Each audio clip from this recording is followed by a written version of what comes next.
एक मजबूर सैनिक की कहानी। यह कहानी है एक सैनिक की जो वियतनाम में युद्ध के लिए गया था। युद्ध समाप्त होने के बाद जब उसके घर लौटने की बारी आई तो उसने अपने माता पिता को सैन फ्रांसिस्को से फ़ोन किया। माँ और पिताजी, मैं घर आ रहा हूँ, लेकिन घर आने से पहले मुझे आपसे एक बात पूछनी है। मेरा एक दोस्त है जिसे मैं अपने साथ घर लाना चाहता हूँ।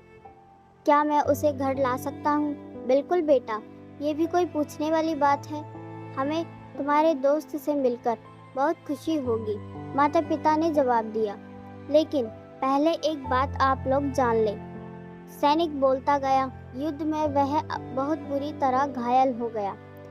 उसने एक बारूदी सुरंग पर पैर रख दिया था और उसमें उसने अपना एक हाथ और पाँव गंवा दिया है।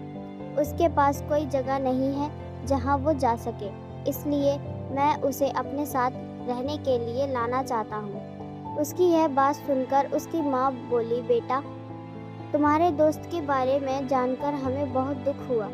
हो सकता है हम उसके रहने के लिए कोई जगह तलाश कर सकें। नहीं माँ, मैं चाहता हूँ कि वो हमारे साथ रहे। लेकिन बेटा, अब पिता ने कहा, तुम समझ नहीं रहे हो कि तुम क्या चाह रहे हो। इस तरह का अपाहिज व्यक्ति हमारे लिए कितना बड़ा बोझ होगा। हमारी अपनी जिंदगी है जीने के लिए और हम नहीं चाहते कि इस तरह की कोई भी परिस्थिति हमारी जिंदगी में दखल दे। मेरे हिसाब से तुम्हें अकेले घर आना चाहिए और अपने दोस्त को वहीं छोड़ देना चाहिए। वह अपनी जिंदगी जीने के लिए कोई ना कोई रास्ता निकाल ही लेगा। सुनकर उस सैनिक ने फोन रख दिया। कुछ दिनों बाद उसके माता पिता को सैन फ्रांसिस्को पुलिस से एक संदेश मिला जिसमें उन्हें बताया गया कि उनके बेटे की एक बिल्डिंग से गिरकर मौत हो गई है। पुलिस के हिसाब से ये एक सुसाइड केस था। दुखी माता पिता ने तुरंत ही सैन फ्रांसिस्को के लिए फ्लाइट बुक कराई और वहां पहुंच गए।